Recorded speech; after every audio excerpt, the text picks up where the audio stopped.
चलिए, very very evening हुआ लोग। जैसा कि आप लोगों के पास एक वीडियो चला गया होगा टेस्ट सीरीज का, डेली टेस्ट डिस्कशन का, आशा और विश्वास करते हैं कि अच्छा ही लगा होगा, क्योंकि आपको अच्छा लगे ना लगे, वह मेरे आत्मा से निकली हुई आवाज हमें महसूस कराता है। क्योंकि यदि आपको अच्छा लगा होगा, इसका मतलब मैं जब खुद से संतुष्ट होता हूं तो पूरा विश्वास होता है कि आप लोग को अच्छा ही लगा होगा। और इसी तरह से हम डेली टेस्ट ट्रूथ डिस्कशन का भी आप लोग के बीच में लाते रहेंगे और प्रयास करेंगे। जो लोग मुझसे क्लास में आकर भेंट मुलाकात कर लेते हैं वो तो लेते ही रहते हैं, ज्ञान लेते ही रहते हैं, लेकिन जो लोग पटना से दूर दराज के बाहर के हैं, आज गोवा से मैसेज आया हुआ था सुबह में कि मैं गोवा में रहकर आपके वीडियो चैनल को मिस नहीं करना चाहता हूं। जितना भी जीके का चैनल आता है वो चैनल देखता हूं और बहुत ज्यादा फायदा करता है। तो ये जो दूर दराज के लोग बैठे हुए उनको भी फायदा पहुंचे, उन तक भी एक जीके का सारगर्भित तैयारी का माध्यम हो पाए, इसी के लिए हम ऑनलाइन क्लास आए और ऑफलाइन क्लास तो ऑलरेडी चल रहा है। आशा और विश्वास करते हैं कि मेरा इस प्रयास का आप लोग अधिक से अधिक लाभ लेंगे। इसी आशा के साथ फिर से आज की सेवा को विराम दिया जाता है, नहीं प्रारंभ किया जाता है, क्योंकि विराम शब्द का अर्थ होता है जीवन विराम। कभी भी थक के हारना नहीं। केवल हमने सेवा का विराम किया, अपने जीवन का, हमने आपका सब्जेक्ट का विराम नहीं कहा। यदि आप निरंतर घड़ी के टिक टिक टिक टिक टिक टिक टिक टिक करते हुए आगे बढ़े, क्योंकि हम लोग को पता है जीवन निरंतर चलने का नाम है। जिस दिन आप थक गए, आप काम करना बंद कर दिए, समझ जाओ आपका जीवन नश्वर होगा। अतः आप तैयारी करें और खूब बढ़िया से तैयारी करें, अपने जीवन में कभी विराम न आने दे। चाहे जिस सेक्टर में जाए, हमेशा प्रगति की राह की ओर चले, इसी आशा के साथ पहला क्वेश्चन, वे दो वंशज कौन थे जिन्होंने खिलजी शासक से तत्काल पहले और तत्काल बाद शासन किए? खिलजी शासक। तो पहला क्वेश्चन का उत्तर पहले देखा जाए, पहले क्वेश्चन पीछे समझे। क्वेश्चन कह रहा कि खिलजी वंश के शासक से पहले कौन था और खिलजी वंश के शासक के बाद कौन था? तो खिलजी वंश दिल्ली सल्तनत का हिस्सा है। दिल्ली सल्तनत में कुल मिलाकर 5 वंश हुई। दिल्ली सल्तनत की स्थापना 1206 ईस्वी में कुतुबुद्दीन ऐबक के द्वारा किया गया और दिल्ली सल्तनत का समापन 1526 ईस्वी में बाबर के द्वारा पानीपत के पहले युद्ध के इब्राहिम लोदी को पराजित करने के बाद हुआ। मतलब दिल्ली सल्तनत का जो पीरियड है 1206 से लेकर 1526 तक, इसमें कुल मिलाकर 5 वंश हुआ। गुलाम वंश, इसे दास वंश भी कहा गया, दूसरा खिलजी वंश, तीसरा तुगलक वंश, चौथा सैयद वंश, पांचवा लोधी वंश। गुलाम वंश या दास वंश इसे इसलिए कहा गया क्योंकि जितने भी शासक थे कोई ना कोई किसी न किसी का गुलाम था। 1206 से लेकर 1290 तक इसका शासन काल। उसके बाद आया खिलजी वंश, 1290 से लेकर 1320 तक इनका शासन चला। 1320 से लेकर 1414 ईस्वी तक लोधी तुगलक वंश का शासन रहा। 1414 से 1451 51 तक सैयद, और फिर 1451 से 1526 तक कैसा वंश? लोधी वंश। तो 5 वंश। जल्दी से उत्तर क्या निकलेगा? गुलाम वंश एक तरफ, दूसरी तरफ तुगलक वंश। एक लाइन निकलेगा, उत्तर होगा सी नंबर। जल्दी से, दिल्ली सल्तनत, दिल्ली सल्तनत कोष्ठ में लिख लेंगे 1206 से 1526, 1206 से 1526, 1206 से 1526 ईस्वी कर देंगे। में कुल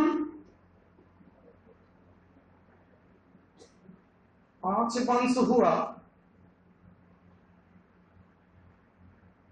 पहला गुलाम या दास वंश,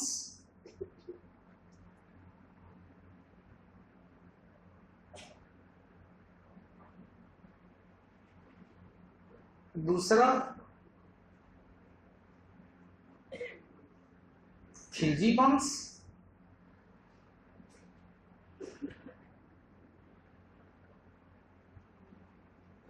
तीसरा तुगलक वंश,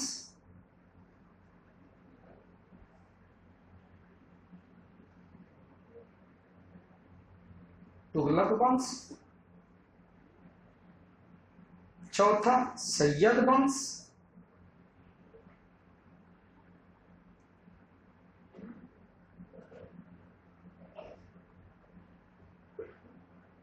और पांचवा लोधी वंश।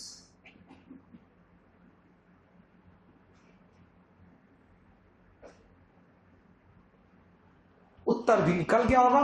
क्वेश्चन कह रहा है कि खिलजी वंश से पहले कौन था, खिलजी वंश के बाद में कौन था, पहले गुलाम वंश उसके बाद तुगलक वंश। दूसरा क्वेश्चन चलते हैं। कोबाल्ट 60 का आमतौर पर प्रयोग विकिरण चिकित्सा के रूप में प्रयोग में लाया जाता है, क्योंकि यह क्या उत्सर्जित करता है, गामा किरण। कोबाल्ट 60 एक रेडियो आइसोमर है जिसमें गामा किरण का उत्सर्जन होता है। अतः कोबाल्ट 60 का प्रयोग कैंसर के इलाज के लिए, कीमोथेरेपी के लिए किया जाता है। लिख लेंगे। दूसरा का उत्तर क्या होगा, सी नंबर। दूसरा का उत्तर सी नंबर लिखेंगे। कोबाल्ट 60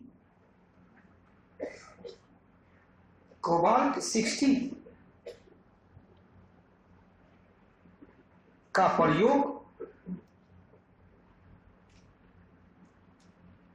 कैंसर के इलाज के लिए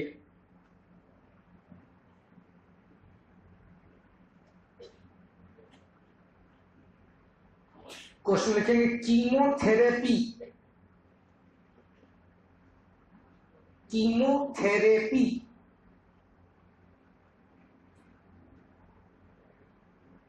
में किया जाता है, इलाज में किया जाता है,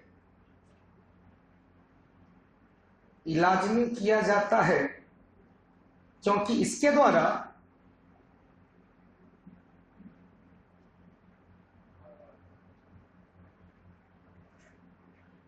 गामा किरण का उत्सर्जन होता है।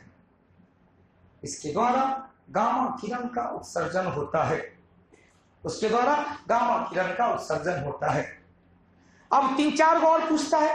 क्वेश्चन पूछता है आर्सेनिक,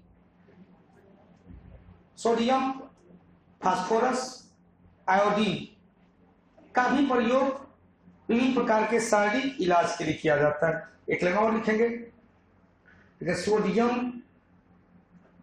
सोडियम 24, आयोडीन 131,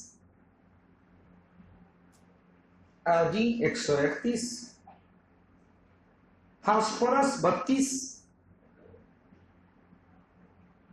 और आर्सेनिक 74, आर्सेनिक 74,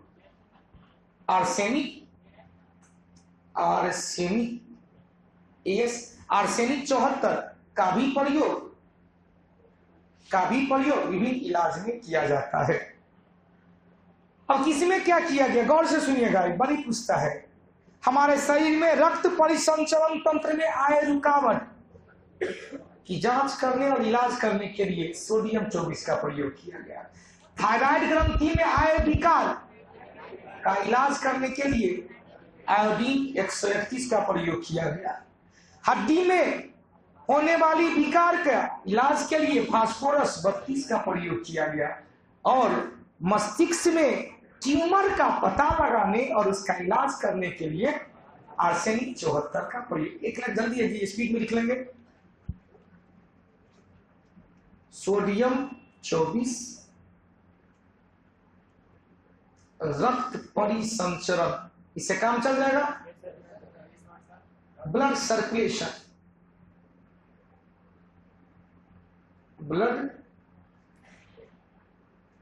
सर्कुलेशन। दूसरा फास्फोरस 32, हड्डी से केवल काम चल जाएगा। फास्फोरस 32 आर्सेनिक 74, मस्तिष्क का ट्यूमर, काम चल जाएगा। मस्तिष्क का ट्यूमर और आयोडीन 131। अब टू ग्रंथि, थायराइड ग्लैंड,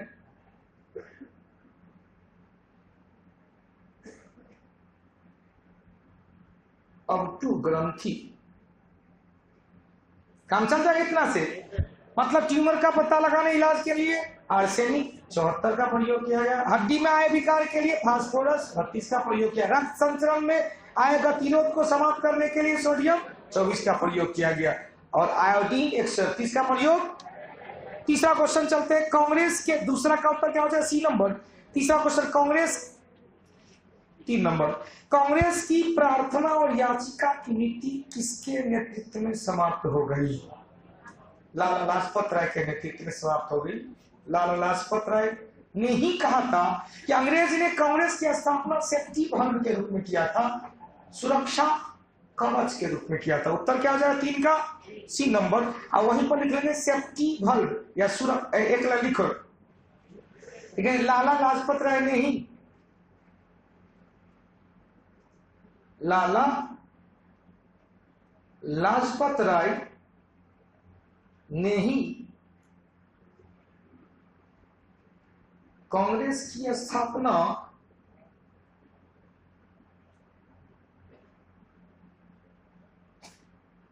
अंग्रेज सुरक्षा कवच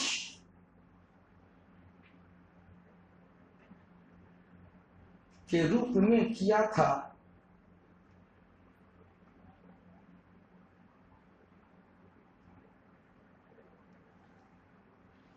हो गया सुरक्षा कवच क्या? इन्होंने ही याचना वाला कहा कि ये सब भिकमंगा वाला पार्टी छोड़ो और अच्छाई के लिए मांग करो।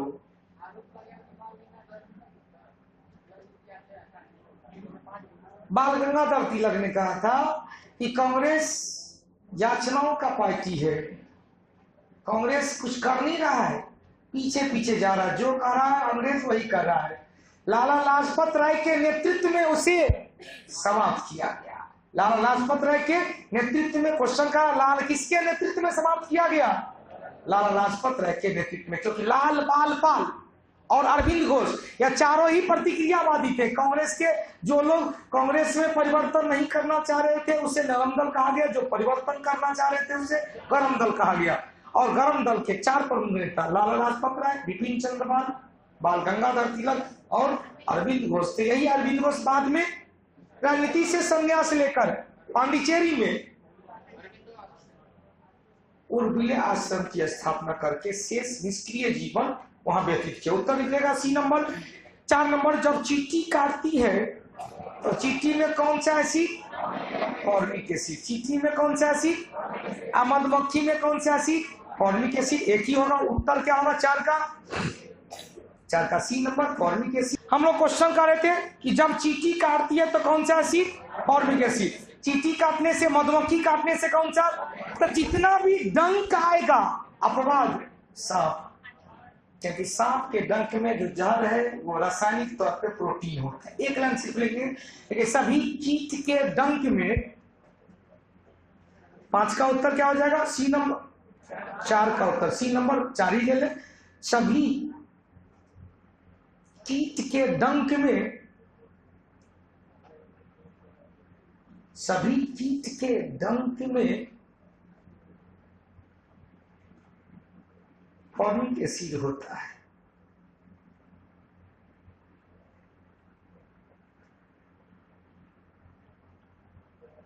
लेकिन सांप का विष पॉइजन,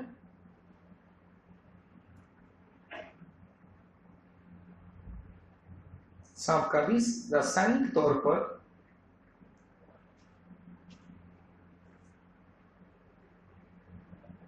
प्रोटीन होता है।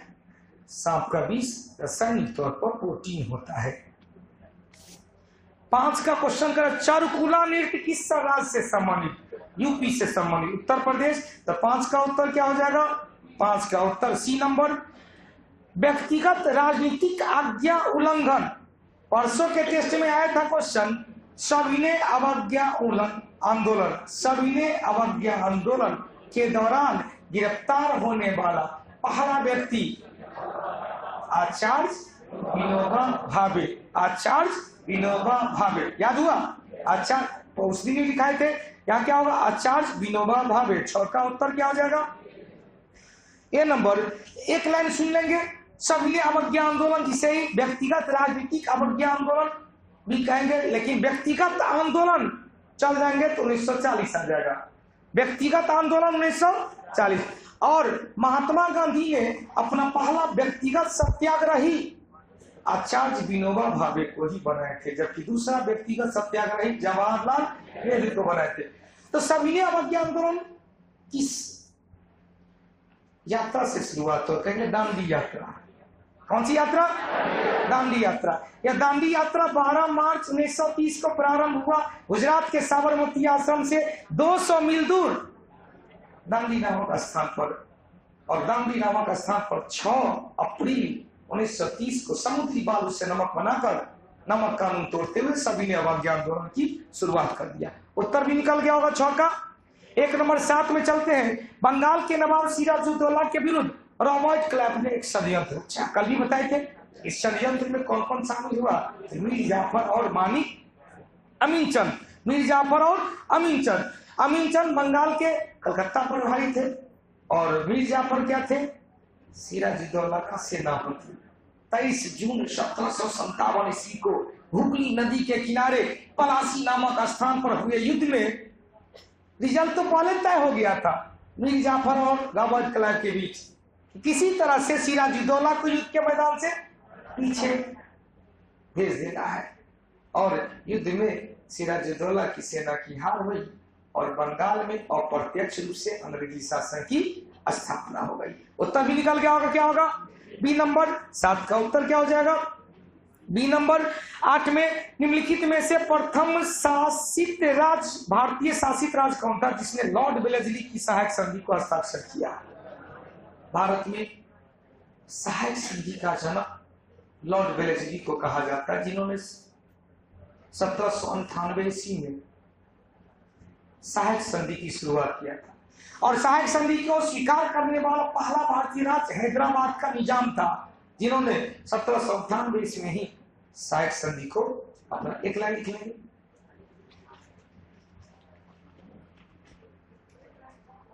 Lord Wellesley. 8 क्या हो जाएगा? 8 का बी नंबर। 8 का बी नंबर। लॉर्ड वेलेस्ली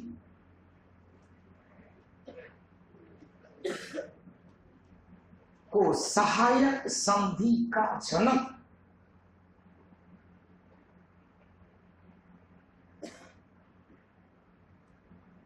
सहायक संधि का जनक कहा जाता है।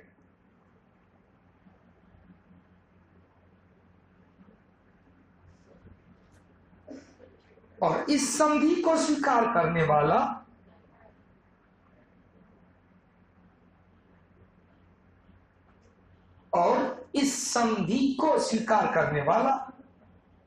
प्रथम भारतीय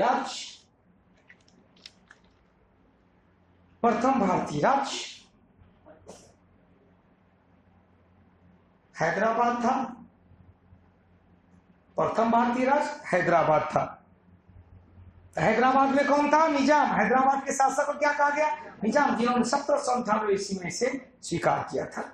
1798 पोस्ट में कर दीजिएगा। 9 नंबर कह रहा है कि निम्नलिखित में से कौन नव दिन का प्रातः तारा के रूप में जाना गया? मतलब नए दिन का सुबह का तारा स्वामी विवेकानंद, जिन्होंने 1893 ईस्वी में शिकागो धर्म सम्मेलन में जाकर भारतीयों का प्रतिनिधि करके भारत का हौसला बुलंद किया। और वहीं पर शिकागो धर्म सम्मेलन में जाते समय राजस्थान के खेतरी महाराज ने इन्हें स्वामी विवेकानंद की उपाधि दिए थे। उत्तर क्या निकलेगा? 9 का ए नंबर। अगला क्वेश्चन कह रहा है सिद्धू एवं कानून ने किस आंदोलन का नेतृत्व किया? तो देख भाई, छोटा नागपुर पठार के संथाल परगना क्षेत्र में सिद्धू और कानून ने संथाल विद्रोह किया। कौन सा विद्रोह? यह संथाल विद्रोह कोई अंग्रेजों के खिलाफ किया गया विद्रोह नहीं था। या वहां के जमींदार, वहां के गैर आदिवासी क्षेत्र के लोग जो वहां बस के वहां के मूल संस्कृति को हटाकर अपनी संस्कृति को आरोपित करना चाह रहा था, उसके खिलाफ था। उसमें अंग्रेज भी शामिल था, केवल अंग्रेज नहीं था, गैर जनजातीय क्षेत्र के लोग भी शामिल, अंग्रेज प्लस गैर जनजातीय क्षेत्र के लोग भी शामिल थे। सिद्धू एवं कानून के नेतृत्व में आंदोलन चला। मेजर बारो के नेतृत्व में 1856 ईस्वी में इस आंदोलन को, मतलब 1857 के विद्रोह से एक साल पहले इस आंदोलन को समाप्त। एक लाइन लिख लेंगे। 10वां क्वेश्चन क्या हो जाएगा? ए नंबर। लेकिन छोटा नागपुर पठारी क्षेत्र में, छोटा नागपुर पठार के क्षेत्र में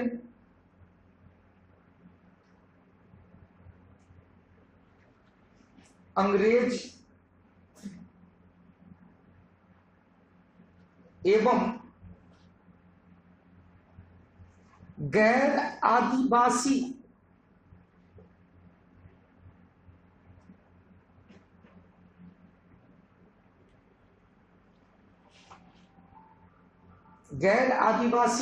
लोगों के खिलाफ, गैर आदिवासी लोगों के खिलाफ आदिवासी संस्कृति एवं अर्थव्यवस्था, आदिवासी संस्कृति एवं अर्थव्यवस्था को क्षति पहुंचाने के कारण, आदिवासी संस्कृति एवं अर्थव्यवस्था को क्षति पहुंचाने के कारण, क्षति पहुंचाने के कारण सिद्धू एवं कान्हू के नेतृत्व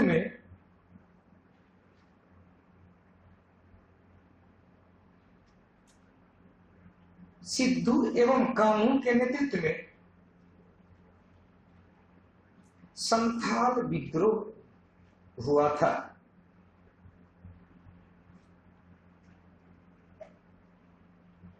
संथाल विद्रोह हुआ था जिसे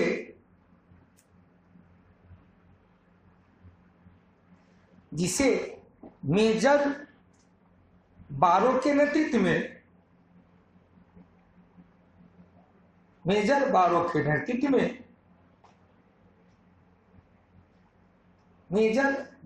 नेतृत्व में इस विद्रोह को समाप्त कर दिया गया। इस विद्रोह को समाप्त कर दिया गया। इस विद्रोह को समाप्त कर दिया गया। कब? 1856 ईस्वी मेजर बारो के नेतृत्व में। याद रखने के लिए 1857 से एक साल पहले। कारण क्या था? उसकी संस्कृति, उसकी अर्थव्यवस्था खतरा महसूस हो रहा था। अगला क्वेश्चन चले। 11 नंबर का, कौन सा मुद्रक एक से अधिक संप्रतीक के साथ मुद्रित नहीं कर सकता है? 11 का उत्तर क्या होता है? डॉट मैट्रिक्स, एक के साथ अधिक डेटा बेस के साथ या क्या होता है? प्रिंट नहीं हो सकता है। 11 का B number dot matrix. 12 number कह रहा है कि किस जेल में सुभाष चंद्र बोस, तिलक और लाला लाजपत राय को अपना बंदी जीवन व्यतीत किया था? मांडले जेल। वहीं पर काला पानी की सजा होती है। अंडमान निकोबार द्वीप में है मांडले जेल, तो जहां मांडले जेल है वहां पर लिखे अंडमान निकोबार द्वीप समूह। काला पानी की सजा वहीं दी जाती थी, मांडले जेल। अंडमान निकोबार द्वीप समूह। 12 का उत्तर ए नंबर। 13 नंबर चले। निम्नलिखित में से सैमन कमीशन के सदस्य कौन सा उदारवादी थे? एक लाइन याद रखेंगे कि 1919 के भारत परिषद अधिनियम, जिसके द्वारा प्रांतों में दोहरी शासन को लागू किया गया था और कहा गया था कि अगले 10 साल में हम प्रांत में लागू किए गए दोहरी शासन प्रणाली के विकास का रिपोर्ट जारी करेंगे। उसके संदर्भ में 1929 में होता है, उससे 2 साल पहले 7 सदस्यीय एक समिति, एक कमीशन बनाया, गठन किया 1927 में, जिसे ही साइमन कमीशन कहा गया। कितने सदस्य? 7 सदस्यीय साइमन कमीशन का गठन किया गया। क्योंकि इसमें एक भी सदस्य भारतीय नहीं थे, हम लोगों के विकास के लिए रिपोर्ट तैयार करता और हम लोग एक भी नहीं थे। अतः जब साइमन कमीशन 1928 में भारत आया, साइमन वापस जाओ, साइमन वापस जाओ का नारा लगाते हुए उसका विरोध किया गया। इसी विरोध प्रदर्शन के दौरान लॉ से लाहौर में लॉ से लाला लाजपत राय को लॉ से लठिया दिया गया। मतलब लाला लाजपत राय पुलिस की लाठी से घायल हुए और उनकी मृत्यु हो गई। मरने से पहले कह दिए थे कि मेरे शरीर पर किए गए एक एक लाठी का प्रहार अंग्रेजों के ताबूत का तीर साबित होगा। किसने कहा? लाठी खाते समय कहा था बेटा मारना है तो मार, लेकिन एक बात कह देते, मेरे शरीर पर किया गया एक एक लाठी का प्रहार, तुम्हारे लाश को जो कैफीन में डब्बा में रखकर दफनाया जाता है, उस डब्बा के लिए एकदम सॉलिड की साबित होंगे साइमन कमीशन के विरोध में। तो साइमन, अब क्वेश्चन है 7 में से एक उदार कौन था? एटली, मेजर एटली। कौन सा उदार थे? मेजर एटली। एक लाइन लिख लेंगे। 13 नंबर,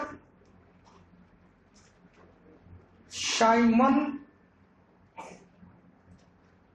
कमीशन।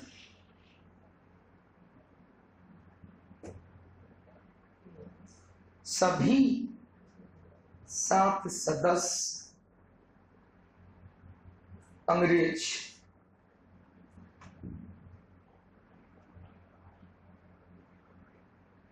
जिसके कारण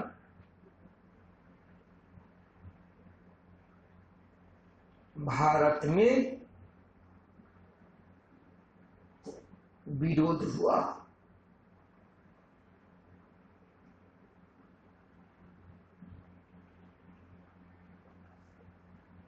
गठन 1927, भारत आगमन 1928। एकमात्र उदारवादी अंग्रेज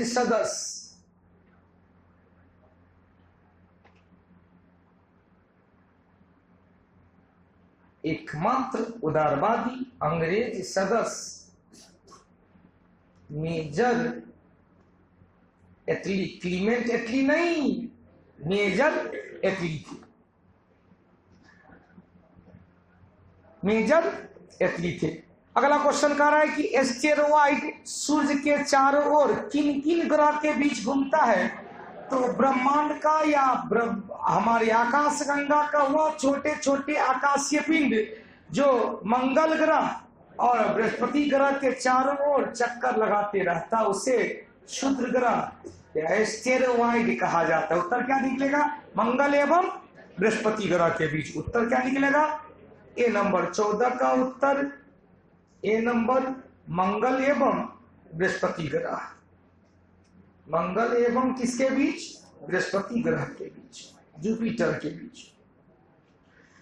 मंगल से क्वेश्चन आया सूर्य से दूरी के अनुसार चौथा ग्रह, और बृहस्पति से आया सूर्य से दूरी के अनुसार 5वां ग्रह। तो कहेंगे चौथा एवं 5वां के बीच में क्या था? शुद्ध ग्रह था।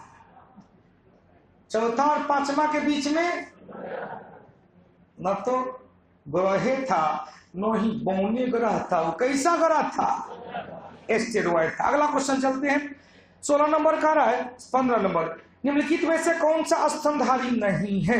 तो देखो भाई, डॉल्फिन है ही, किलर व्हेल, सी लॉयन, लेकिन ब्लू शार्क, शार्क नहीं है। यदि ब्लू व्हेल रहता तो कल लिखाए थे, कल बताए थे, सबसे बड़ा जीवित जंतु ब्लू व्हेल। यहाँ क्या है? ब्लू शार्क है। शार्क मछली वर्ग का सदस्य।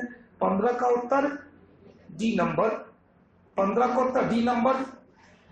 16 नंबर कह रहा है कि निम्नलिखित में से कौन सा सूचना प्रौद्योगिकी परिभाषा नहीं है, मतलब कंप्यूटर का परिभाषा नहीं है। लॉग इन है ही, मॉडेम है ही, पासवर्ड है ही, पिनाका एक स्वदेश निर्मित मिसाइल है, स्वदेश निर्मित रॉकेट है। 16 का उत्तर क्या हो जाएगा? D number. 17 नंबर का लोक सेवा आयोग की स्थापना के संबंध में विचार सबसे पहले किसके दिमाग में है? गौर से सुनिएगा, यहां 2 क्वेश्चन बना, बड़ी महत्वपूर्ण। 3 क्वेश्चन चले। भारत में सिविल सेवक का जन्मदाता लॉर्ड कॉर्नवालिस। लॉर्ड कॉर्नवालिस को सिविल सेवक का जनक माना जाता है। कॉर्नवालिस के बाद आया सर जॉन शोर, और सर जॉन शोर के बाद आया लॉर्ड वेलेस्ली। लॉर्ड वेलेस्ली ने सिविल सेवा की भर्ती के लिए एक ट्रेनिंग कॉलेज की स्थापना किया।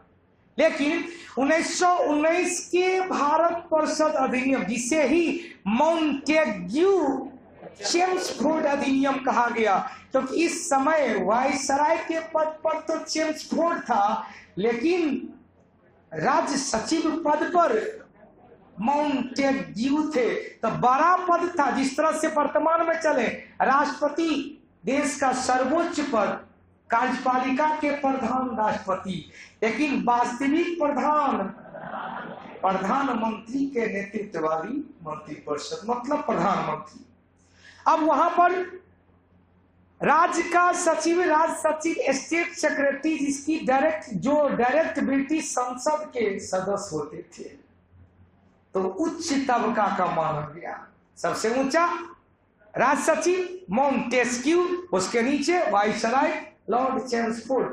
अतः इस भारत परिषद 1919 को मॉन्टेग्यू चेम्सफोर्ड सुधार कहा जाता है। इसी एक्ट के द्वारा 1925 ईस्वी में पहली बार लोक सेवा आयोग का गठन किया गया। क्लियर हुआ? तकिए किसके दिमाग की उपज? चेम्सफोर्ड। 3 क्वेश्चन लिख लें। 17 नंबर क्वेश्चन, ये भारत में 17 का उत्तर डी नंबर। भारत में सिविल सेवा का जन्मदाता कॉर्नवालिस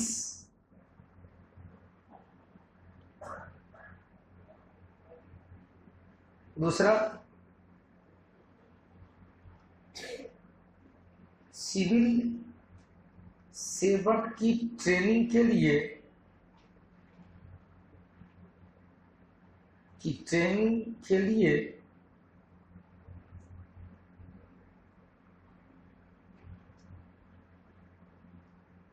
लॉर्ड वेलेस्ली के द्वारा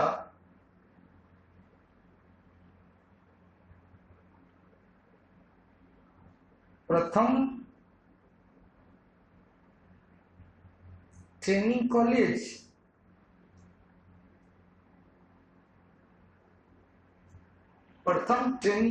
की स्थापना किया गया। सिविल सेवा की ट्रेनिंग के लिए लॉर्ड वेलेस्ली के द्वारा प्रथम ट्रेनिंग कॉलेज की स्थापना किया गया। अगला, भारत परिषद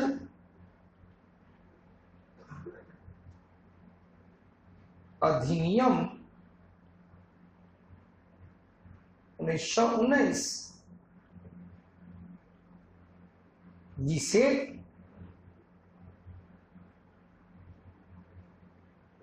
मॉन्टेग्यू चेम्सफोर्ड सुधार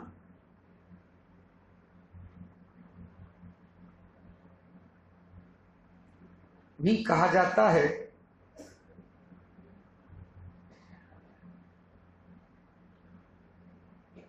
क्वेश्चन में लिखेंगे वायसराय कौन थे? चेम्सफोर्ड।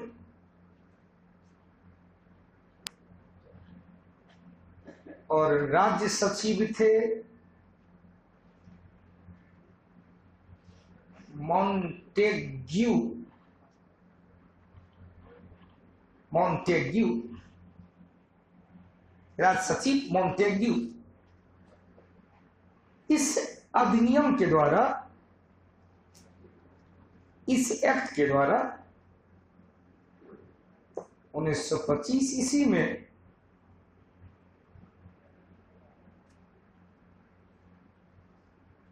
लोक सेवा आयोग की स्थापना किया गया।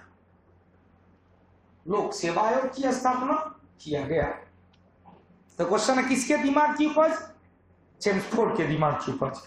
अगला क्वेश्चन, यदि बचत घाटा घटाने के लिए मुद्रा, करेंसी मुद्रा जारी किया जाए तो मुद्रा की मात्रा कल बताए थे, इसकी मात्रा जितनी ज्यादा होगी उसका वैल्यू कम। अब मुद्रा स्फीति में इन्फ्लेशन, मुद्रा मेरे हाथ में, मुद्रा स्फीति, मुद्रा का फैलाव, स्फीति मतलब एक्सपेंशन, मनी का एक्सपेंशन।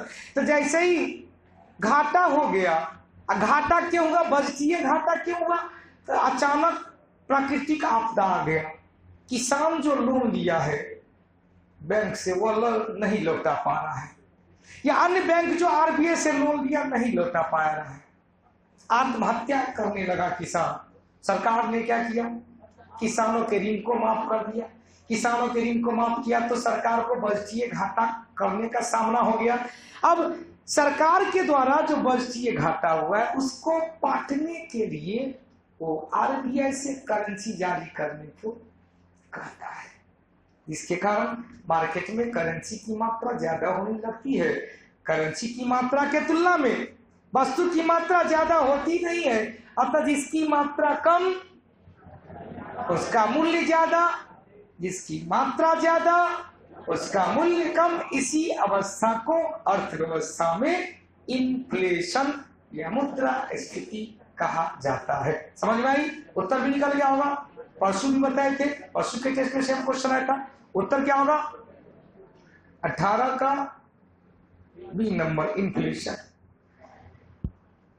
मांग 19 नंबर चले, 19 का मांग को 1 रुपया कम करना।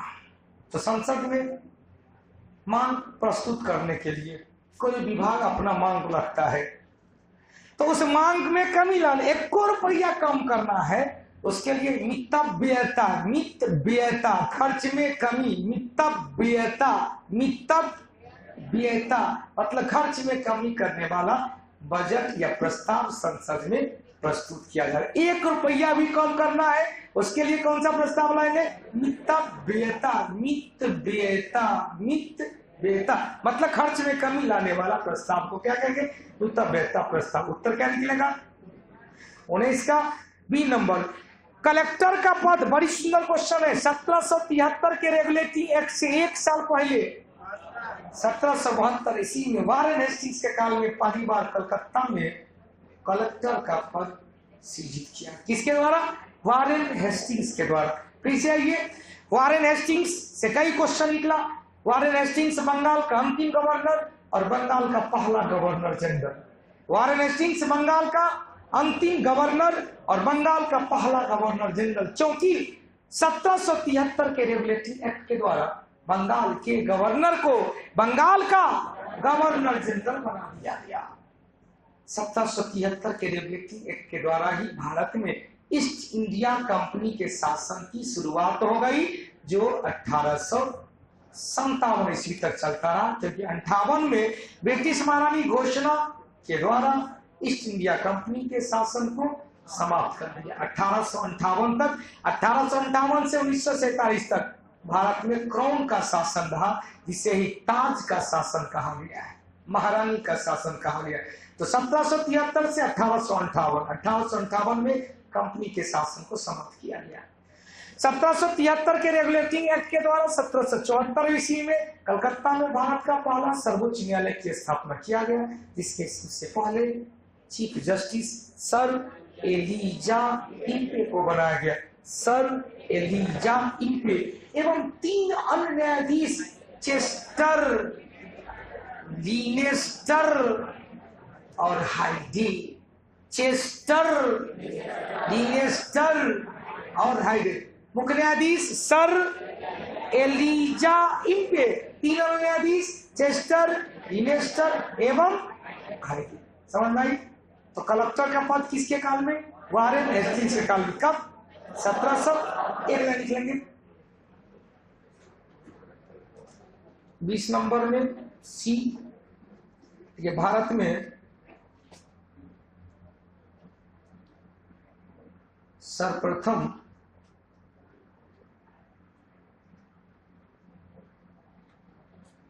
कलेक्टर का पद, जिलाधिकारी कलेक्टर का पद 1772 ईस्वी में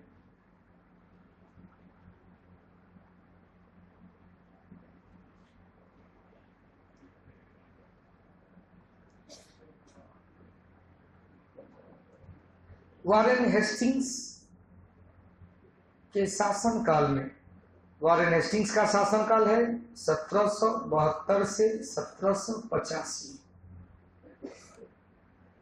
के शासन काल में प्रारंभ हुआ। 1772 में प्रारंभ हुआ, लेकिन इन्हीं के काल में 1773 में रेगुलेटिंग एक्ट पारित किया गया। 1773 में रेगुलेटिंग एक्ट पारित किया गया। रेगुलेटिंग एक्ट पारित किया गया जिसके द्वारा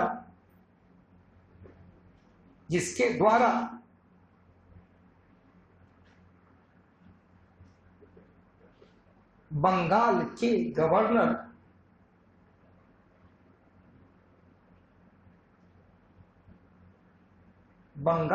गवर्नर को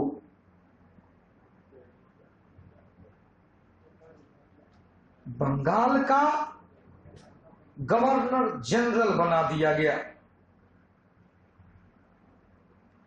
गवर्नर जनरल बना दिया गया। बंगाल के गवर्नर जनरल को बंगाल का गवर्नर जनरल बना दिया गया। इस तरह देख भाई, अब इस तरह से अचानक देख रहे, हम क्लास में रहते हैं आप लोग के बीच में, लेकिन जीके जीएस के सभी सब्जेक्ट पढ़ाने के नाते मेरा दिमाग सभी सब्जेक्ट में घूमते रहता है। तो अभी हम पढ़ाते पढ़ाते चले गए, आप लोग के कमेंट पर यूट्यूब पे चले गए थे, और अभी जो पहला डिस्कशन क्लास का डाला गया है उसमें आप लोग के बीच से जो लोग सब मैसेज देते हैं, कहते हैं ना दिल गार्डन हो जाता है। सच बताओ, और मजबूती के साथ और आत्मविश्वास के साथ आपके बीच में आने का और मौका मिलता है। कुछ और करना है, नहीं कहते जोश आ जाता है कि नहीं और कुछ करना है और कुछ करना है। तो आपके बीच से एक मैसेज आया है कि सर जी, अगर आप पूरी तरह से YouTube पे आ जाए तो कितने लोगों के दिन लग जाएंगे और जीएस पढ़ाना भूल जाएंगे। धन्यवाद। इनके नाम से एक बार जबरदस्त ताली, एक बार क्लास में। सच में अब यदि कमेंट देखिएगा, कमेंट में इतना धाकर कमेंट रहता है कि लगता है ना कि नहीं हमको और कुछ करना चाहिए, क्योंकि लोगों का डिमांड बहुत ज्यादा है, और डिमांड ज्यादा है, अब प्रोड्यूसर एक है। फिर भी एक प्रोड्यूसर अधिक से अधिक कंज्यूमर को प्रयास करेंगे, अधिक से अधिक सेटिस्फेक्शन दे और उसको रिजल्ट में अपना सहभागिता दे। इसी आशा और विश्वास के साथ और मस्ती करते रहते हैं। हम क्लास से बार कहते हैं जीके जीएस मस्ती बना सब्जेक्ट है। जितना आप मस्ती करोगे जीके जीएस के साथ उतना आपको मजा आएगा, और जितना पढ़ोगे उतना सजा आएगा। जीके जीएस पढ़ने वाला सब्जेक्ट नहीं है, जीके जीएस दिमाग से काम करने वाला सब्जेक्ट है। आप एक से एक सब्जेक्ट को जोड़ दे। अब हम देख रहे हैं, आप देखते होंगे क्लास के दौरान फाउंडेशन बैच हो या क्रैश कोर्स हो या डेली टेस्ट हो, जैसे कल से कौटिल्य एक्सप्रेस से स्टार्ट होगा। मैं गॉड इतनी अच्छी क्वेश्चन का सेट आया है, आज तक किसी भी कौटिल्य एक्सप्रेस में ऐसा क्वेश्चन मैंने सेट नहीं दिया था। एक तो दिया, परसों आया, कल परसों ही क्वेश्चन, फिर कल हमने सुबह वाले शिफ्ट में उसका प्रूफ रीडिंग कर दिया, और जब रात में आया फाइनल तो लगा कि नहीं, इस बार के कौटिल्य एक्सप्रेस में जबरदस्त क्वेश्चन का सिलेक्शन हुआ है और सभी सब्जेक्ट इक्वल है। साइंस, आर्ट, लग रहा है कि हाँ, यदि ऐसा नहीं कि किसी का एग्जाम हो तभी हम जाएंगे, आप एग्जाम नहीं भी हो मजा आएगा। एक बार करके देखना, जो सवारी की है वो तो पता ही है, जो नई सवारी की है कौटिल्य एक्सप्रेस का कॉल करके देखना, समय का बोध नहीं होगा। 4 घंटे का क्लास कैसे बीत जाएगा। हाँ, अब भूख लगता है, कोई इमरजेंसी है, तब तो कुछ और बाजी बात है, लेकिन ऐसा नहीं कि थक गए हैं, थकावट का नामो निशान नहीं होता। कल से स्टार्ट हो रही है। तो एक क्वेश्चन कलेक्टर का पद में बताया, बंगाल का अंतिम गवर्नर वारेन हेस्टिंग्स, बंगाल का पहला गवर्नर जनरल। इस तरह लाइन पूरा करेंगे, इस तरह वारेन हेस्टिंग्स, इस तरह वारेन हेस्टिंग्स बंगाल का अंतिम गवर्नर एवं प्रथम गवर्नर जनरल बने, प्रथम गवर्नर जनरल बने। 21 नंबर चले, इलेक्ट्रोलाइसिस पूछा है। माइकल फेराडे ने नियम दिया था, इलेक्ट्रोलाइसिस विद्युत अपघटन का नियम माइकल फेराडे। और माइकल फेराडे ने कहा कि आखिर अपघट्य इलेक्ट्रोलाइट क्या है, वह विलयन जिसमें इलेक्ट्रिक करंट फ्लो करवाया जाता है उसे इलेक्ट्रोलाइट कहते हैं। और इलेक्ट्रोलाइट में 2 पोल रखा जाता है, एक एनोड और दूसरा कैथोड। एनोड इलेक्ट्रॉन को छोड़ता है, धनायन बन जाता है। कैथोड इलेक्ट्रॉन को ग्रहण करता है, ऋणायन बन जाता है।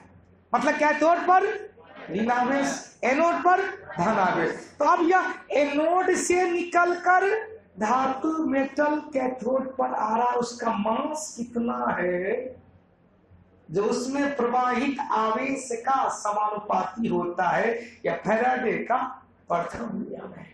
फेराडे के विद्युत अपघटन का प्रथम नियम M डायरेक्टली प्रोपोर्शनल Q, या कहेंगे M बराबर जिट, M बराबर जिट। जेड क्या है, तो धातु का विद्युत रासायनिक तुल्यांक है, धातु का विद्युत रासायनिक तुल्यांक है।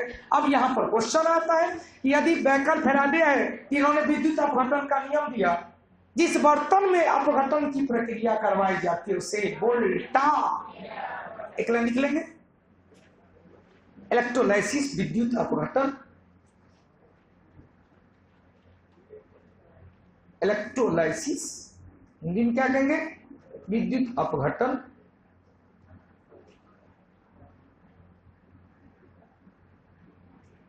जैसे लिखे फेराडे, समझ जाएंगे। विद्युत अपघटन के संबंध नियम कौन दिया, फेराडे। ठीक है, इसमें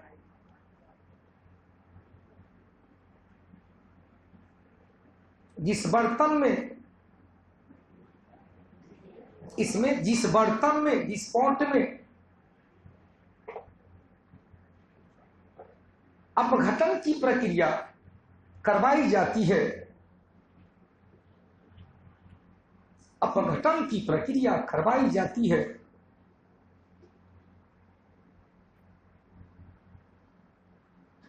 उस बर्तन को वोल्टामीटर कहा जाता है। उस बर्तन को वोल्टामीटर कहा जाता है।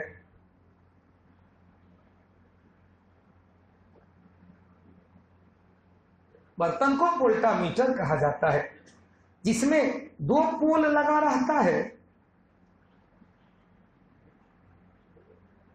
जिसमें 2 छड़ 2 पोल लगा रहता है।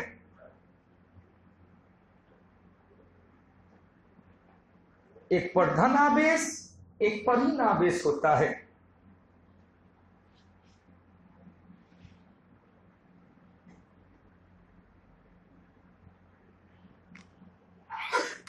धन आवेशी पोल को एनोड,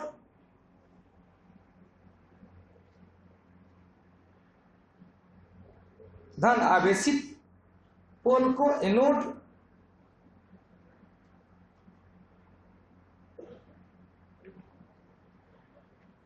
और ऋण आवेशी पोल को कैथोड कहा जाता है।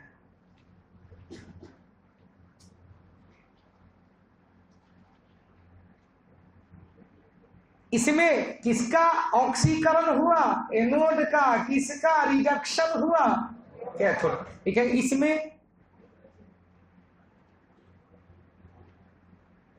एनोड का ऑक्सीडेशन और कैथोड का रिडक्शन होता है।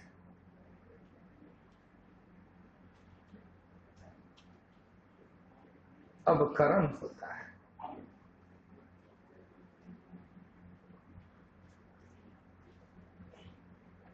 अब देखो भाई, ऑक्सीकरण और अवकरण में एक लाइन याद रखेंगे, real oxidation, guard, reduction.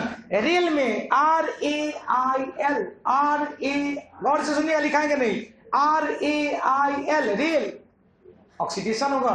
Rail मतलब R मतलब रिमूवल ऑफ हाइड्रोजन, हाइड्रोजन का परित्याग। A addition of oxygen, oxygen का संयोग।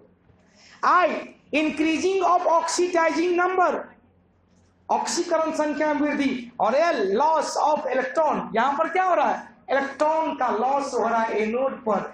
इलेक्ट्रॉन जा रहा है किसके पास? कैथोड के पास। मतलब कैथोड का रिडक्शन हो रहा है। और रिडक्शन के लिए गार्ड से आपको याद रखिएगा, जल्दी वैकेंसी आ रही है गार्ड का, गुड्स गार्ड। देख पाऊंगा जी के जीएस रिलेटेड फिर एक सारा वैकेंसी। तो GARD gain of electron, A से एडिशन ऑफ हाइड्रोजन, आर से रिमूवल ऑफ ऑक्सीजन और डी से डिक्रीजिंग ऑफ ऑक्सीडाइजिंग नंबर। फिर से रिडक्शन में हाइड्रोजन का या गेन ऑफ इलेक्ट्रॉन, इलेक्ट्रॉन का कैच करना, प्राप्त करना। GA addition of hydrogen, hydrogen का संयोग, ऑक्सीजन का त्याग। और अब ऑक्सीकरण संख्या के मान में कमी हो। वहां क्या था? Rail RAIL removal of hydrogen, hydrogen का परित्याग। एडिशन ऑफ ऑक्सीजन, ऑक्सीजन का संयोग। लॉस ऑफ इलेक्ट्रॉन और इंक्रीजिंग ऑफ ऑक्सीडाइजिंग नंबर। याद रखने के लिए रेल ऑक्सीकरण, गार्ड, रिडक्शन।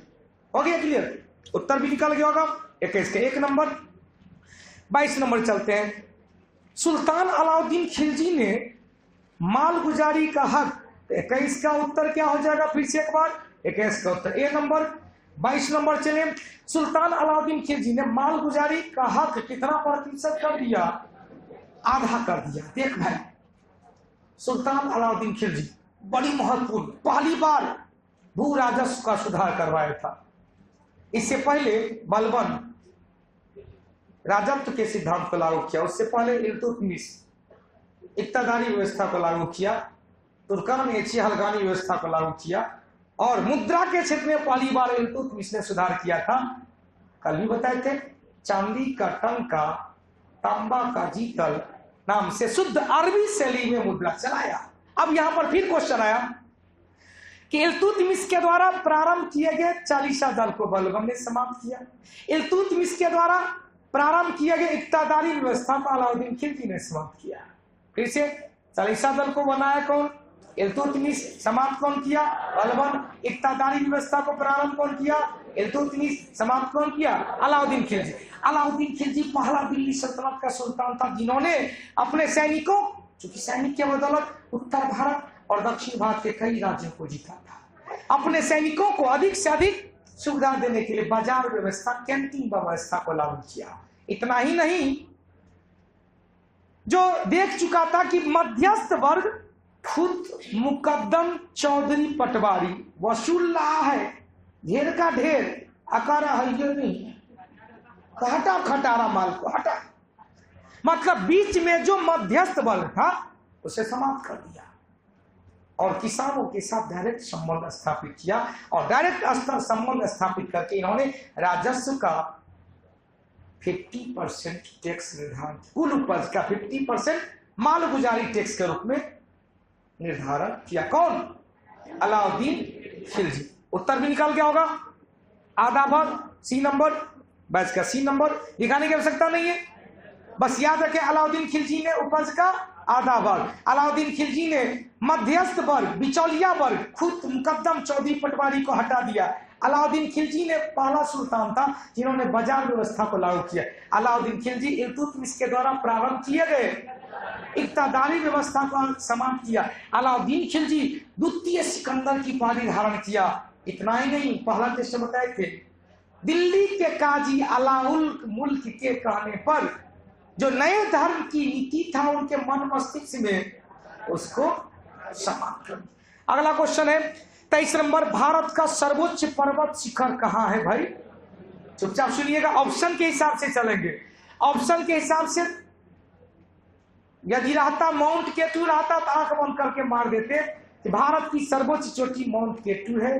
तो सर वो तो वर्तमान में पाक अधिकृत कश्मीर में है। दे दिए पाकिस्तान को, भारत ने अपना मैप काट दिया है, अक्साई चीन का काट दिया। ऐसा नहीं, वो तो जब तक हम लोग का मन है तब तक है, जैया मन उलट देगा घर से निकाल के भगाएंगे और भारत को अपना बनाएंगे, क्योंकि हाथों में किसी गैर को तकदीर न देंगे। कश्मीर है हमारा, कश्मीर का जैया उमन होगा ओया, अभी तक जब है तब है। तो मान लिया जाए क्वेश्चन अभी भी कहेंगे भारत की सर्वोच्च चोटी तो केटू ही कहेंगे, गांडविन एस्टीन ही कहेंगे, काराकोरम ही करेंगे, जो वर्तमान में पाक अधिकृत कश्मीर में है। क्वेश्चन है, फिर क्वेश्चन आएगा भारत में मुख्य हिमालय की सर्वोच्च चोटी कंचनजंगा है, जो सिक्किम और नेपाल के सीमा पर है। फिर से क्वेश्चन है, भारत में मुख्य हिमालय की सर्वोच्च चोटी कंचनजंगा, डायरेक्ट आएगा भारत की सर्वोच्च चोटी माउंट केटू है। यह माउंट केटू एशिया की सबसे दूसरी चोटी है, एशिया की दूसरी चोटी, विश्व की दूसरी चोटी। विश्व की पहली चोटी माउंट एवरेस्ट, एशिया की पहली चोटी माउंट एवरेस्ट, विश्व की दूसरी चोटी माउंट केटू, एशिया की दूसरी चोटी माउंट। एक लाइन सिर्फ लिख लेंगे, तो इसका सी नंबर,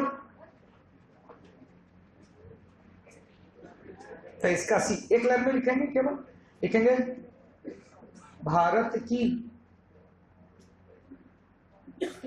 सर्वोच्च चोटी माउंट केटू, जिसे ही गांडविन एस्टीन या काराकोरम, गांडविन एस्टीन या काराकोरम कहा गया। जो भी कर देंगे, जो वर्तमान समय में पीओके में है, पाक ओबिडेंट कश्मीर में, पाक अधिकृत कश्मीर में। फिर लिखेंगे भारत में हिमालय की सर्वोच्च चोटी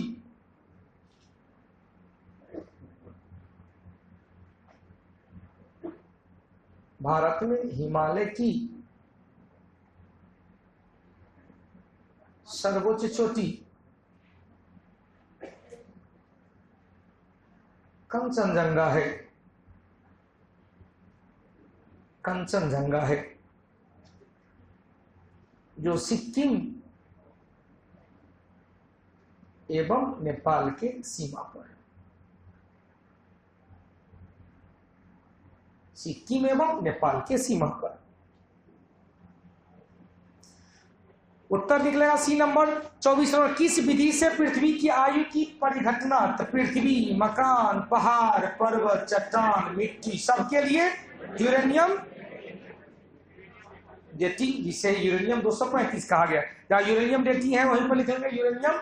उत्तर निकलेगा 24 का उत्तर हो जाएगा बी नंबर, यूरेनियम 235। 35। किसका किसका? पृथ्वी, मकान, मिट्टी, चट्टान, मूर्ति, पर्वत, पठार, सबके जो भी निर्जीव वस्तु है जिसमें कभी जान रहा ही नहीं, नॉन लिविंग थिंग्स है, नॉन लिविंग थिंग्स का कार्बन 14 न होकर यूरेनियम 235, आज इसमें कभी न कभी जीवन रहा है, जीवन रहा था, कार्बन 14। तो कार्बन 14 कार्बन डेटिंग के पास कार्बन 14 कर देंगे। 25 नंबर क्वेश्चन, 24 का उत्तर बी नंबर। 25 नंबर क्वेश्चन, भारत में सबसे ज्यादा ऊर्जा किससे प्राप्त हो? थर्मल एनर्जी, सबसे ज्यादा थर्मल एनर्जी 67%। 25 का बी नंबर, थर्मल एनर्जी कितना परसेंट? अब जल्दी से समझ लेंगे, पूरे भारत में सबसे ज्यादा एनर्जी थर्मल एनर्जी, तापीय ऊर्जा। तापीय ऊर्जा का टोटल 67% भारत के कुल ऊर्जा का, 67% का 83% कोयला से प्राप्त होता है। मतलब थर्मल एनर्जी का सबसे बड़ा हिस्सा कोयला से प्राप्त होता है। एक लाइन में कहेंगे तापीय नहीं रहता तो क्या मार देते? कोयला मार देते। उत्तर क्या निकलेगा? ऊष्मीय ऊर्जा, थर्मल एनर्जी। गतिशील विद्युत आवेश पैदा करता है, और स्टेज ने कहा था, किसने कहा था? और स्टेज ने कहा था गतिशील विद्युत आवेश अपने चारों ओर एक मैग्नेटिक फील्ड विकसित करता है। ये जो पंखा है मैग्नेटिक फील्ड पर निर्धारित है। वॉशिंग मशीन हो, माइक्रोफोन हो, या इलेक्ट्रिक बेल हो, यह सब किस पर? लाउड स्पीकर हो, यह सब किस पर? विद्युत धारा का चुंबकीय प्रभाव पर आधारित है, जिसकी चर्चा सबसे पहले और स्टेट। एक लाइन लिख लेंगे। उत्तर क्या निकला? 26 का, 26 का ए नंबर। विद्युत धारा के, इलेक्ट्रिक करंट के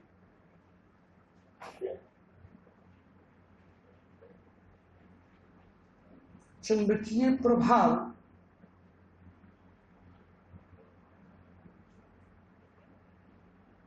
के बारे में सर्वप्रथम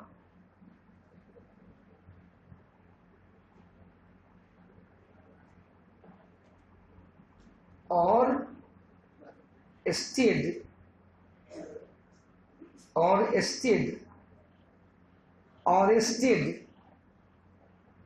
के द्वारा बताया गया था, और स्टेट के द्वारा बताया गया था। ए नंबर हो जाएगा। 26 का उत्तर क्या निकलेगा? ए नंबर। 27 नंबर चलते हैं। 27 नंबर क्वेश्चन का वायुमंडल में प्रकाश का विसरण, डिफ्यूजन किसके कारण? दूर करके कारण।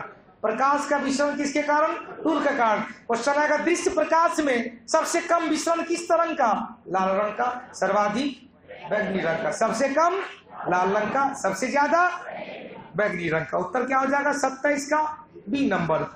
28 नंबर चले, पाक जलडमरू किस किस देश को अलग करता है? भारत एवं, जोड़ता है पाक की खाड़ी और मन्नार की खाड़ी, पाक की खाड़ी और मन्नार की खाड़ी। वहीं पर क्वेश्चन में लिख लेंगे। 28 नंबर का ए नंबर होगा, पाक जलडमरू, पाक जलडमरू भारत माइनस श्रीलंका अलग करता है। माइनस मतलब अलग करना। और पाक की खाड़ी प्लस मन्नार की खाड़ी। हम देखिए, चीन और जापान के प्रचंड और विनाशकारी उष्णकटिबंधीय चक्रवात को टाइफून कहा गया। टाइफून, चीन सागर, जापान सागर, पीला सागर, या कहे तो चीन, कोरिया, लुजोन द्वीप, ताइवान, फिलीपींस, एशिया के पूर्वी तट पर जो बवंडर चलता है, प्रचंड उष्णकटिबंधीय चक्रवात चलता है, उसे टाइफून कहा गया। टाइफून कहा गया। एक लाइन लिख लेंगे। उत्तर क्या निकलेगा? टाइफून। 29 का सी नंबर। चीन, जापान,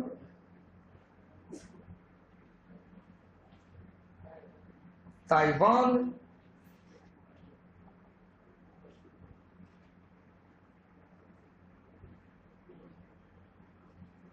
फिलीपींस, डैश देकर लिखेंगे टाइफून। भारत चक्रवात।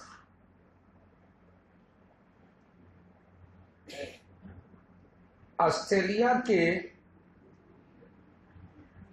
पूर्वी तट पर बिल्ली बिल्ली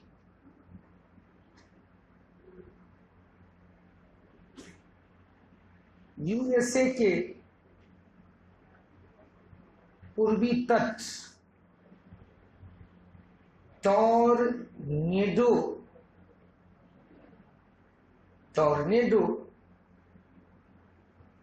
कैरेबियन सागर में हरिकेन। एक क्वेश्चन इसमें से पक्का आ जाता है, हरिकेन कहां कहा जाता है? कैरेबियन सागर में, यूएसए के पूर्वी तट पर। टॉर्नेडो चीन, जापान, ताइवान। फिलीपींस में टाइफून, ऑस्ट्रेलिया के पूर्वी तट पर बिली बिली, भारत में साइक्लोन या चक्रवात कहा जाता है। उत्तर निकलेगा सी नंबर। तीसरे कौन सा कथन असत्य है? असत्य मतलब 4 में एक क्वेश्चन, एक ऑप्शन गलत होगा। पहला क्वेश्चन, एंजाइम कार्बोहाइड्रेट होते हैं, पहले गलत है। एंजाइम रासायनिक तौर पर प्रोटीन होते हैं। एंजाइम रासायनिक तौर पर प्रोटीन होते हैं जो जैविक तंत्र में कैटालिस्ट का काम करता है। एंजाइम कल ही बताए थे क्या है? कैटालिस्ट है।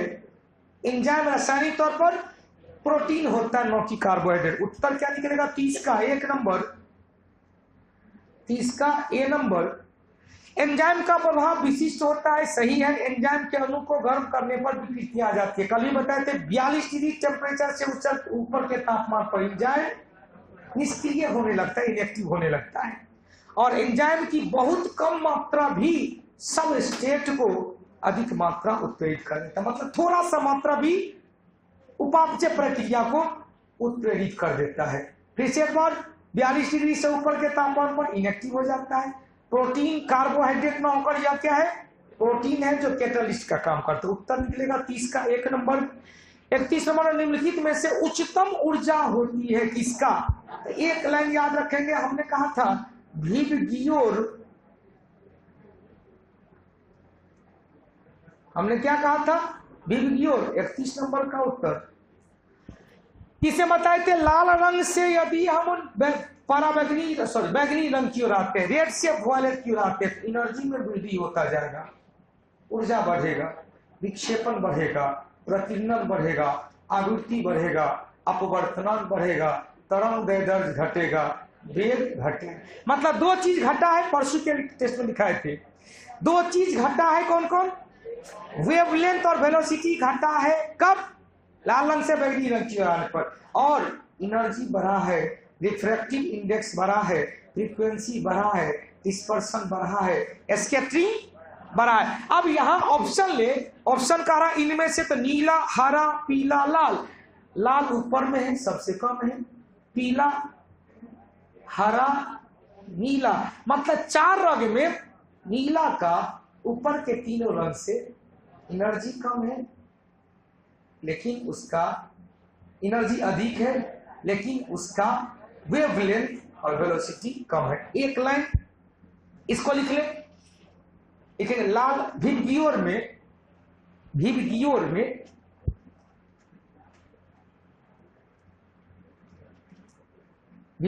में लाल रंग से बैगनी रंग की ओर आने पर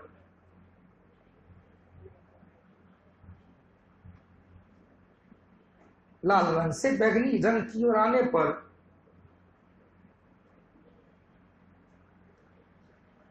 तरंग दैर्ध्य एवं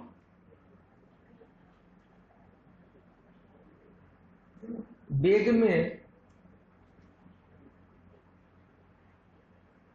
कमी होती है, जबकि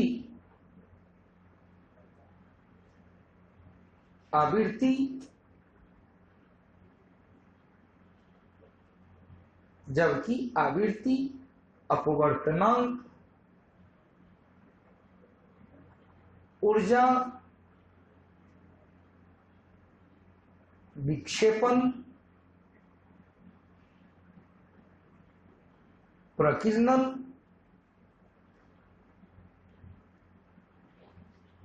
इत्यादि में वृद्धि होती है।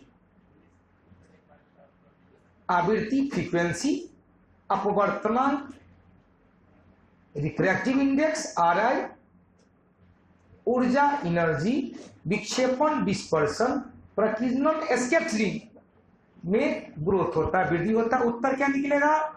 इनमें से देखेंगे तो उत्तर क्या निकलेगा? नीला। उत्तर क्या निकलेगा? 31 का ए नंबर नीला रंग।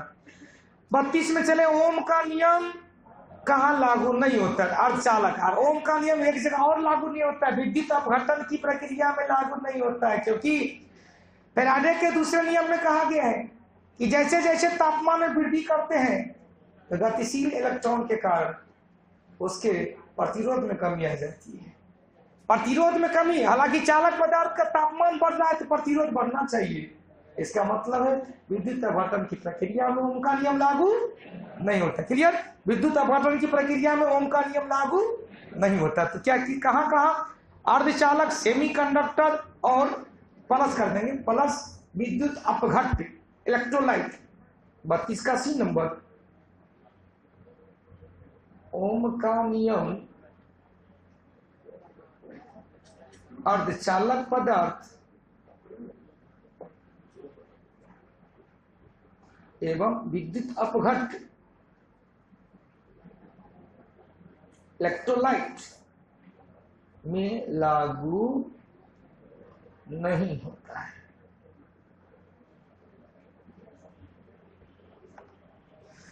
पेट्रोल क्या है भाई?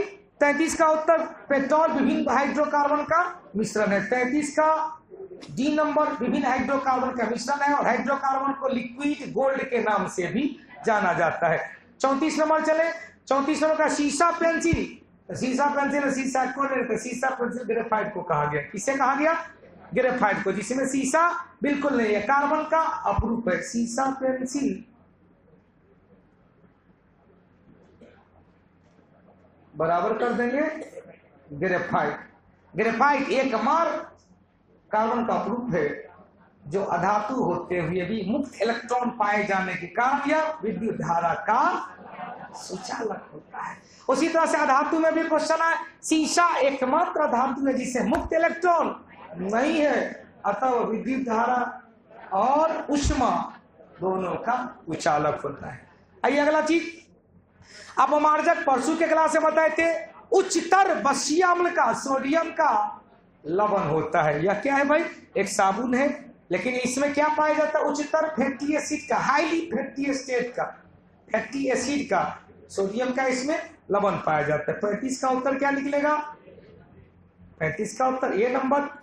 36 में चले, निम्नलिखित में से किसी एक कोशिका के अंदर, कोशिका माना जाता है मतलब घर के अंदर घर। कल बताए थे किसके द्वारा? शत्रुओं का नाश शत्रुओं के द्वारा किया जाता है। बताए थे एंटीबायोटिक, शत्रु की हत्या शत्रु के द्वारा। लेकिन यहाँ क्या है? कोशिका के अंदर कोशिका मतलब क्लोरोप्लास्ट, जिसे पेड़ पौधा का किचन हाउस कहा जाता है। क्लोरोप्लास्ट को क्या? हरित लवण को पेड़ पौधे का किचन हाउस, अर्थात कोशिका के अंदर खुद भी एक कोशिका है। और एक चीज बड़ी महत्वपूर्ण है, हम लोग को एक चीज तो पता है कि डीएनए केंद्रक में पाया जाता है, diauxie ribo nucleic acid nucleus में पाया जाता है। लेकिन न्यूक्लियस के बाहर भी डीएनए माइटोकॉन्ड्रिया और क्लोरोप्लास्ट में पाया जाता है। माइटोकॉन्ड्रिया और क्लोरोप्लास्ट मतलब केंद्रक के बाहर केवल और केवल माइटोकॉन्ड्रिया और क्लोरोप्लास्ट में डीएनए पाया जाता है। मतलब डीएनए कहाँ कहाँ पाया गया? 3। कहाँ कहाँ? केंद्रक, माइटोकॉन्ड्रिया, क्लोरोप्लास्ट। और क्लोरोप्लास्ट को क्या कहेंगे? घर के अंदर घर, या कोशिका के अंदर कोशिका कहा जाता है। उत्तर भी निकल गया होगा। 36 का उत्तर बी नंबर। 37 में चले, गुर्जर प्रतिहार वंश की स्थापना नागभट्ट के द्वारा किया गया, कन्नौज के क्षेत्र में। हालांकि प्रतिहार गुजरात का शासक था। कन्नौज के क्षेत्र में अधिकार करने को लेकर प्रतिहार वंश, पाल वंश और राष्ट्रकूट वंश के बीच त्रिपक्षीय संघर्ष हुआ, जिसकी शुरुआत प्रतिहार शासक के द्वारा किया गया। बेचारा सबसे ज्यादा लॉस में रहा, लेकिन हिस्सा को हिस्सा मिला। मतलब सबसे ज्यादा क्षति होते हुए भी अंतिम सफलता प्रतिहार शासक को मिला। क्वेश्चन पूछेगा, त्रिपक्षीय संघर्ष की शुरुआत प्रतिहार शासक, सबसे ज्यादा क्षति प्रतिहार शासक, अंतिम सफलता प्रतिहार शासक। उत्तर निकलेगा 1 नंबर। काल बैसाखी कल भी शायद बताए थे, बांग्लादेश और भारत में काल बैसाखी कहा जाता है। चक्रवातीय तूफान 38 का, 37 का ए नंबर, 38 का सी नंबर। 39 में कहे वह भक्त जो कृष्ण के उपासक नहीं थे, राम के उपासक थे। यहां पर देखे वल्लभाचार्य पुष्टि मार्ग का संस्थापक और शुद्धाद्वैतवादी। मीराबाई राजस्थान के क्षेत्र में कृष्ण भक्ति के प्रचार किए थे और सूरदास इसे उत्तर प्रदेश बिहार के क्षेत्र में सूरसागर की रचना करके कृष्ण भक्ति आंदोलन का प्रचार किए। रामानंद राम भक्ति से संबंधित थे। उत्तर क्या निकलेगा 39 का, डी नंबर। अबुल फजल की हत्या 1602 ईस्वी में बताए थे। जहांगीर ने बाप के खिलाफ कर दिया विद्रोह की, हमारा अनारकली से ब्याह कर दीजिए नहीं तो हम नहीं रहेंगे घर में। अरे पगला, पहले पढ़ लिख के नौकरी कर लो, नहीं तो जा पटिला जी से नाम लिखा देते हैं। नहीं हमारा वही चाहिए। अरे एक बार समझाते तो नहीं दिमाग में घुसता है, करना है हमारा वही चाहिए। भगा दिया घर से, भागो, चल आए इलाहाबाद भाग के। क्यों बेटा था, कितना ममता पर एगो बेटा हुआ, क्या कहते हैं, एगो बेटा राम का कोई न काम का। इलाहाबाद चला है 1602 ईस्वी में। अकबर ने कहा अपने अबुल फजल है, जाके उसको समझाइए जरा से, पता नहीं किसके चक्कर में चला है, पढ़ाई लिखाई छोड़ के और क्या मटलदस्ती करता है। जाके डेली टेस्ट डिस्कशन स्टार्ट किए प्रदीप सर, जाके ज्वाइन कर लेगा। कल से कटिला एक्सप्रेस आ रहा, जाके ज्वाइन कर लेगा तो मस्ती आएगा उसको। नहीं तो कोई फाउंडेशन बैच से पढ़ लेगा, रिपीट पर रिपीट होगा। अभी रेलवे का ढेर सारा वैकेंसी आने वाला है, एसएससी पे कारा खोल दिया, पढ़ लिख के जाएगा तो नौकरी कर लेगा। फिर उसके बाद जब सरस्वती माता का आशीर्वाद मिल जाएगा तो लक्ष्मी माता का आशीर्वाद अपने आप उतरने लगेगा, दुर्गा माता का आशीर्वाद उतरने लगेगा।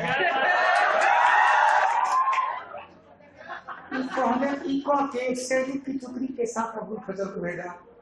जहांगीर को जब पता चला कि बाबू ने तो सैनिक टुकड़ी को हमला के खिलाफ भेजा है, जहांगीर को बुरा लगा। जहांगीर ने वीर सिंह मंडल का इसको रास्ते में टपका दिया और जहांगीर के कहने पर वीर सिंह बुंदेला ने अबुल फजल की कर दिया हत्या। क्लियर हो गया? जहांगीर के कहने पर, किसके द्वारा? वीर सिंह बुंदेला के द्वारा। 40 का उत्तर ए नंबर। 41 नंबर में चले। इसरो द्वारा भविष्य के रॉकेट हेतु ईंधन के रूप में प्रयोगशाला स्तर पर विकसित किया हितैषी खडोस प्रणोदक किस पर आधारित है? 41 का उत्तर ए नंबर। ग्लाइसिड एडाइड। 42 नंबर में इसरो द्वारा अपने सबसे भारी उपग्रह जीसैट 11 का परीक्षण कब किया गया? तब 42 का ए नंबर 30 नवंबर 2018 को। हाल ही में 43 नंबर में, हाल ही में भारत में किस स्थान पर विश्व के पहले उष्मीय संयंत्र अमरावती, जो आंध्र प्रदेश की राजधानी है, सी नंबर। 44 में चले। 2 अगस्त 2018 के स्वदेश निर्मित लड़ाकू विमान तेजस के नौसेना संस्करण को गोवा में सफल परीक्षण किया गया है। इसका विकास किसके द्वारा किया गया? HAL Hindustan aeronautics limited, Hindustan aeronautics limited HAL के द्वारा किया गया। 45 नंबर में 2 अगस्त 2018 के को भारत ने कहां से स्वदेश निर्मित ballistic intercepting missile advance area defence AAD का सफल परीक्षण किया है? Balasore Orissa, B number. 46 number में हाल ही में वैज्ञानिक ने आइंस्टीन के किस सिद्धांत की पुष्टि किया है?